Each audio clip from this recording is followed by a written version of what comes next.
وسلم صلاۃ و سلام علیک رسول اللہ صلی اللہ علیہ وسلم۔ آج ہم اور آپ شب قدر کی تاخیرات منانے کے لیے یہاں پر جمع ہوئے ہیں، اور بڑے خوش نصیب ہیں کہ ہم اور آپ آج ختم قرآن نے پاک ہوا ہے، حافظ صاحب کے ذریعے ہم نے پورا قرآن پاک کو سنا ہے۔ قرآن پاک پڑھنا بھی ثواب، قرآن پاک کو پڑھنا بھی ثواب، سننا بھی ثواب، دیکھنا بھی ثواب۔ اور ظاہر سی بات ہے جو لوگ پڑھنا نہیں جانتے ہیں تو اس مسجد میں حافظ صاحب کے ذریعے آپ نے سنا ہے تو سننے کا ثواب پا لیا، پڑھنے کا ثواب، سننا ثواب اور دیکھنا ثواب۔ آپ بولیں گے وہ کیسے؟ دیکھنا ثواب تو آپ بولیں گے وہ کیسے؟ تو ایک بزرگ ایک گاؤں میں گئے، جیسے ہی گاؤں میں گئے جانے کے بعد اس کی میت ہو رہی تھی، ایک شخص میت ہو رہی تھی۔ جیسے اس کی نماز جنازہ پڑھنے کے بعد وہ بزرگ قبرستان گئے، اس کو دفنا کے لوگ چلے گئے، لیکن وہ جو بزرگ تھے صاحب کشف بزرگ تھے، یعنی قبر کے حالات کو جاننے والے، نبی غیب کے حالات کو جاننے والے صاحب کشف بزرگ تھے۔ جب سارے لوگ چلے گئے اپنے اپنے گھروں پہ اس کو دفنا کر میت کو، وہ صاحب کشف بزرگ تھے، اس میت کے حالات کو جاننے کے لیے اپنے آنکھوں کو بند کیا۔ صاحب کشف بزرگ تھے، اس کے قبر والے کے حالات کو جان لیے تو کیا دیکھتے ہیں کہ اللہ تبارک و تعالیٰ اس صاحب مزار یعنی اس میت والے شخص کو حافظوں کے ساتھ اس کا حشر فرما رہا ہے۔ جس طریقے سے حافظ لوگوں کو جو مرتبہ جو مقام ملتا ہے، اس شخص کو وہ مقام و مرتبہ ملتا ہے۔ وہ بزرگ جیسے ہی دیکھے لوگوں کو پوچھا، اپنے گاؤں میں آئے پوچھے کیا یہ شخص حافظ قرآن تھا؟ لوگ بولے نہیں۔ کیا یہ قرآن پڑھنا جانتا تھا؟ کیا وہ عربی جانتا تھا؟ لوگ بولے نہیں۔ ارے نہ قرآن نہ حافظ قرآن نہیں تھا، نہ عربی پڑھتا تھا، نہ عربی پڑھنا جانتا تھا، لیکن اس کے باوجود اللہ اس کو حافظ قرآن کا رتبہ کیوں دیا؟ آخر وجہ کیا ہے؟ یہ جاننے کے لیے وہ بزرگ اس کے گھر پہ گئے، گھر پہ جا کے پھر یہی سوال کیا کیا تمہارا شوہر یا تمہارے گھر والا جو ابھی انتقال ہوا ہے کیا حافظ قرآن تھا؟ اللہ تعالیٰ نے اسے حافظ قرآن کا مرتبہ مقام بلند عطا کر دیا ہے۔ کیا وہ حافظ قرآن تھا؟ کیا وہ قرآن پڑھتا تھا؟ گھر والے سارے لوگ کہنے لگے کہ وہ ہمارا آدمی قرآن نہیں پڑھتا تھا، قرآن پڑھنا نہیں جانتا تھا، حافظ قرآن نہیں تھا۔ تو بزرگ فرماتے ہیں اس کو اتنا بڑا مرتبہ، اتنا بڑا مقام کیسے ملا؟ آخر وجہ کیا ہے؟ اس کا عمل کیا تھا؟ اللہ اکبر۔ گھر والے کہنے لگے، سبحان اللہ، وہ گھر والے کہنے لگے وہ ان پڑھ ضرور تھا، پڑھا لکھا نہیں جانتا، پڑھا لکھا نہیں تھا، لیکن روزانہ قرآن پاک کو کھولتا تھا۔ کیا کرتا تھا؟ قرآن پاک کو کھولتا تھا۔ میں نے کہا کہ قرآن پڑھنا بھی ثواب ہے نا، قرآن پڑھنا بھی ثواب، قرآن کو سننا بھی ثواب۔ اب اس رمضان المبارک کے مہینے میں تم نے قرآن کو سن کر ثواب کما لیا، اب دیکھنا دیکھیے۔ اور بزرگ جب گھر والے سے پوچھتے ہیں یہ پڑھا لکھا نہیں تھا، حافظ قرآن نہیں تھا، اتنا بڑا مقام کیسے ملا؟ تو سارے گھر والے کہنے لگے کہ وہ تو پڑھا لکھا نہیں تھا، وہ تو حافظ قرآن نہیں تھا، لیکن صبح صبح اس کا یہ عمل تھا، نماز فجر کے بعد گھر آتا تھا، قرآن شریف کو کھولتا تھا، کھول کر یہ کہتا تھا اس میں جو کچھ لکھا ہے سچ لکھا ہے اور حق لکھا ہے، اس میں جو کچھ لکھا ہے سچ لکھا ہے حق لکھا ہے، اس میں جو کچھ لکھا ہے سچ لکھا ہے حق لکھا ہے، اس میں جو کچھ لکھا ہے سچ لکھا ہے حق لکھا ہے۔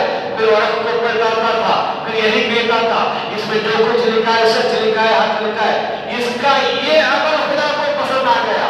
اللہ، اس کا یہ عمل خدا کو پسند آ گیا۔ جب مرنے کے بعد اس کو حافظ قرآن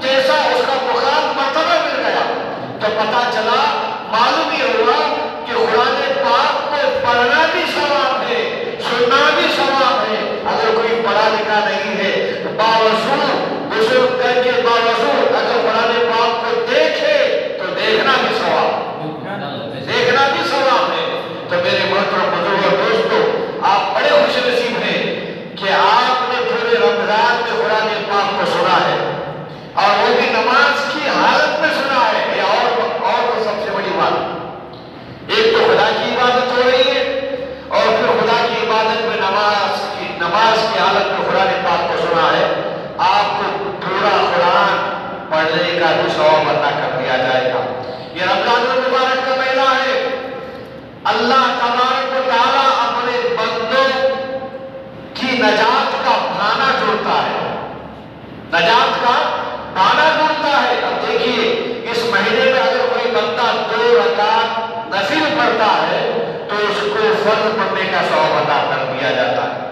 اگر کوئی 2 رکعت اگر کوئی فرض پڑھتا ہے تو اسے 70 رکعت فرض پڑھنے کا ثواب عطا کر دیا جاتا ہے۔ تو یہ بہانہ ہے کیا نہیں؟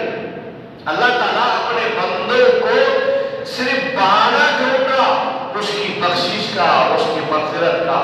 اس لیے کہتے ہیں کہ یہ مہینہ رحمتوں والا مہینہ ہے، یہ مہینہ نجات والا مہینہ ہے، یہ مہینہ مغفرت والا مہینہ ہے، یہ مہینہ جنت میں لے جانے والا مہینہ ہے۔ تو میرے محترم بزرگ اور دوستو، یقیناً آپ اس مہینے میں روزہ رکھے ہیں، ظاہر سی بات ہے روزہ یہ دل کا نام ہے۔ چاہے تو تم لوگوں کے سامنے ایسا بول سکتے ہیں، ہاں میں روزہ ہو، گھر میں چھپ کے کھا بھی سکتے، لیکن دل میں تقویٰ ہے، دل میں ارادہ ہے کہ ارے بھائی اللہ مجھے دیکھ رہا۔ نہ ہم کھانا کھاتے روزے کی حالت میں، نہ پانی پیتے کیا؟ نہیں پیتے، کیونکہ دل کے اندر خوف ہے کہ اللہ مجھے دیکھ رہا ہے۔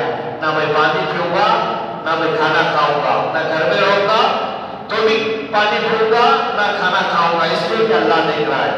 یہ دل میں خوف ہے، یہ دل کے اندر جو خوف ہوتا ہے یہ بسا کے رکھتا ہے ایمان، جس کی وجہ سے نہ چھپ کر کھاتا ہے نہ کھلے عام کھاتا ہے۔ روزہ دار کھاتا کیا نہیں کھاتا، کیوں؟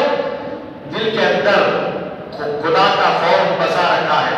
اسی لیے علماء فرماتے ہیں، عالم لوگ کیا بولتے ہیں، انسان کا سب سے بڑا اچھا اگر کوئی مفتی ہے تو انسان کا دل ہے، اس کا دل اس کا سب سے بڑا مفتی۔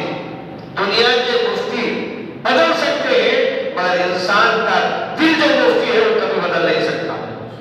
انسان دل میں کچھ گڑبڑ کرتا ہے یا کچھ شرارت کرتا ہے یا کچھ غلطی کرتی ہے، غلطی کر لیتا ہے مگر مانتا نہیں، مگر اس کا اندر دل تو گوارا دیتا نہیں میں غلط کیا۔ اس لیے کہتے ہیں کہ سب سے اچھا اگر مفتی ہے تو انسان کا دل ہے۔ تو میرے محترم بزرگ دوستو، رمضان المبارک کا مہینہ آپ اور ہمیں سب کو مغفرت، رحمت، نجات والا مہینہ ہے، اور یقیناً یہی مہینہ ہمیں اور آپ کو جنت میں لے جانے والا مہینہ ہے۔ اور یاد رکھو، اس رمضان المبارک کے مہینے میں اگر ہم جتنی عبادت کریں گے اتنا ہمیں ثواب عطا کر دیا جائے گا۔ اور یہ عادت بنا لے، ایک مہینہ ہم جھوٹ سے بچے، ایک مہینہ غیبت چغلخوری سے بچے، ایک مہینہ دھوکہ داری سے بچے، ایک مہینہ تمام برائیوں سے بچنے کے باوجود ہم خدا کی عبادت کرتے رہے۔ ایک مہینہ یہ پریکٹیکل ہے، اس کے بعد تم اپنانے کی کوشش کرنا۔ یہ نہیں خالی رمضان میں جب خدا کی عبادت کریں، رمضان میں جب نماز پڑھیں گے پھر بعد 11 مہینے چھوڑ کے ایسا نہیں کرنا۔ جس طریقے سے ایک مہینہ تم نے نماز پڑھی ہے اس کے بعد بھی نماز کے لیے وقت نکالنا ضروری ہے۔ اور نماز کسی بھی معاف نہیں، کس کو بھی معاف ہے کہ نہیں؟ نماز کسی کو معاف ہے نہیں، بول بھی رہتے ہو کیسا بھی رہتے، نماز معاف ہے کہ نہیں؟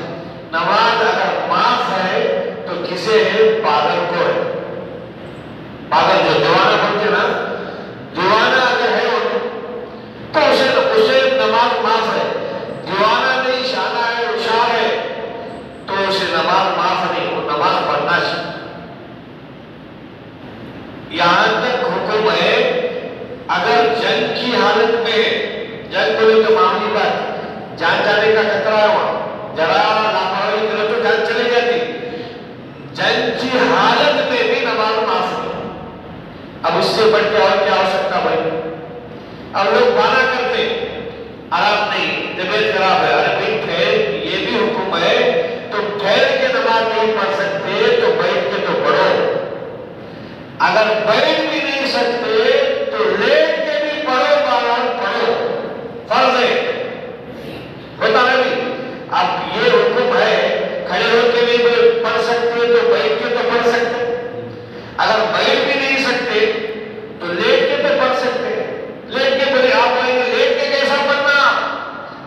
تو حکم یہ ہے کہ لیٹ کے تم دل میں یہ ارادہ کر لو کہ میں 2 رکعت نماز پڑھ رہا ہوں۔ اب لیٹنے والوں کو اب جیسے کہ مالش کا اثر ہوتا، نہ اس کا ہاتھ ہوتا نہ پیر ہوتا ہے نا، اب ایسا شخص نماز کیسے پڑھے؟ تو علماء فرماتے ہیں لیٹ جاؤ وضو کر کے، اگر وضو نہیں کر سکتے تیمم کر لو، تو لیٹ جاؤ، ہاتھ اٹھ نہیں سکتا، پیر اٹھ نہیں سکتا تو زبان تو اٹھتی، تو زبان میں ارادہ کرو کہ میں اللہ میں 2 رکعت نماز پڑھتا ہوں، آج سے اللہ کے منہ میں کعبہ شریف کے اللہ اکبر، تم ہاتھ مت اٹھاؤ کیونکہ ہاتھ اٹھتے نہیں تو کہاں اٹھائیں گے، زبان سے بول لینا اللہ اکبر، پھر جو نماز میں جو سورہ فاتحہ پڑھتے ہیں وہ پڑھو، جس طریقے سے جو نماز میں جو پڑھتے ہیں اشارے سے آپ پڑھو اور سلام پھرو، آپ کی نماز ہو جائے گی، آپ کی نماز ہو جائے گی۔ تو میرے بتانے کا مقصد یہ ہے کہ اب بہانہ نہیں چلتا، یہ ہم دنیا والے کو تو بہانہ بتا سکتے ہیں مگر رب العالمین کی بارگاہ میں ہمارا بہانہ نہیں چلے گا، وہاں چارہ چلیے، ڈیوٹی ہے، ڈیوٹی اس کو کرنا چاہیے، اور یہ نماز فرض ہے، اس کو پڑھنا چاہیے، اس کے بغیر کچھ بھی نہیں ہو سکتا۔ انشاءاللہ پڑھیں گے نا بھائی، کوشش کریں گے انشاءاللہ اس رمضان کے صدقے میں ہمیں اور آپ سب کو نماز پڑھنے کی توفیق و رفیق عطا فرمائے۔